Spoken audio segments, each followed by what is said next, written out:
Teacher यहाँ पे काट रही है एप्पल और कीवी, जो अभी हम खिलाएंगे सबा को। बहुत सारे प्लान थे, बहुत सारे काम करने थे, बहुत सारे पेंडिंग काम करने थे, अनबॉक्सिंग करनी थी और भी बहुत सारे पार्सल्स आके रखे हैं।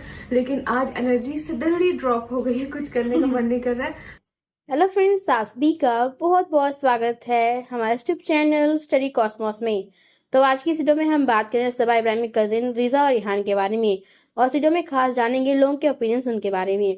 तो चलिए बिना किसी देरी के अपने वीडियो को शुरू करते हैं। और कल एक पोस्ट सामने आई थी जिसमें लिखा हुआ था कि जो रिजा है उनके साथ गलत ट्रीटमेंट हो रहा है, यानी कि इल ट्रीटमेंट हो रहा है सबा के द्वारा और उनकी फैमिली के द्वारा। तो इस वीडियो में हम खास उन्हीं के बारे में बात करेंगे। तो जैसा कि आप सभी जानते भी होंगे कि सबा इब्राहिम के पास उनके दो कजिन्स यानी कि रिजा और रिहान रहने आए थे, जबकि जब वो बहुत ही छोटे तब से उनके साथ ही वो रह रहे हैं। और जो उनके जो बाकी खर्चे हैं, लिविंग जो एक्सपेंस हैं और जो उनकी स्टडी का जो एजुकेशनल चीजें हैं, सब कुछ जो फैसिलिटीज प्रोवाइड की जा रही हैं वो सबा इब्राहिम और उनके जो ब्रदर शोएब इब्राहिम हैं वो कर रहे हैं।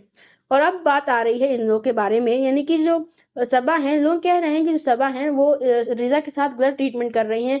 यानी कि जो सारे काम होते हैं, डोमेस्टिक जो वर्क होते हैं और सबसे जो वीडियोस यानी कि जो कंटेंट क्रिएशन वाले काम होते हैं, वो सारे काम रीजा कर संभालती हैं सबा के लिए। और जब सबा प्रेग्नेंट है इस टाइम पर, तो जो उनके काम है, रीजा से जो काम करवाए जा रहे हैं वो और बढ़ जा रहे हैं। इन द सेंस उनको एक मेड की तरह ट्रीट किया जा रहा है, लोग ऐसा भी कह रहे हैं। और लोग ये भी कह रहे हैं कि जो सबा है वो रीजा को बहन बनाकर सारे काम कराती हैं, जबकि वो खुद कोई काम नहीं करती हैं। वो किचन में नहीं जाती हैं, कोई काम नहीं करती हैं और हमेशा अपनी प्रेगनेंसी का बहाना बनाकर बच जाती हैं। और लोग ये कह रहे हैं कि रीजा सिर्फ 19 ईयर्स ओल्ड है और उनसे घर के सारे काम कराए जाते हैं। उनकी कोई सोशल लाइफ नहीं है, वो किसी भी सोशल मीडिया प्लेटफॉर्म पर नहीं है और साथ साथ उनकी कोई फ्रेंड्स भी नहीं दिखते हैं कभी। और उस पोस्ट में ऐसा बोला जा रहा है कि रीजा को पूरी तरह से आइसोलेट कर दिया गया है पूरे वर्ल्ड से, यानी कि जो रीजा की दुनिया है वो सिर्फ सबा और उनके कामों के इर्द गिर्द घूम रही है। और यहाँ तक कि उनके जो क्लोथिंग चॉइसेस हैं उससे भी बातें बोली जाती हैं, जिसमें ये लिखा हुआ है कि रीजा को पीसीओडी है और भी कुछ हेल्थ इश्यूज हैं, और उसके बाद भी उनसे सारे काम कराए जाते हैं। और लेकिन आप देख सकते हैं इसमें 100% गलती सबा की नहीं है। यहाँ पे उनके पेरेंट्स का भी बड़ा रोल आता है, क्योंकि किसी भी बच्चे की जिंदगी में उनके पेरेंट्स जो हैं वो बहुत ही बड़ा महत्व यानी कि रोल प्ले करते हैं।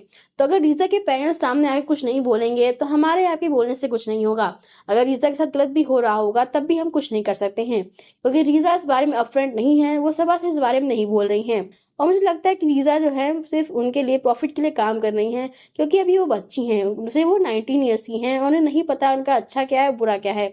उन्हें जो उनके बड़े यानी कि एडल्ट्स बोल रहे हैं वो बस वैसा ही करती जा रही हैं। तो मेरे तो यही पॉइंट ऑफ व्यू है, आपको क्या लगता है हमें जरूर बताइएगा।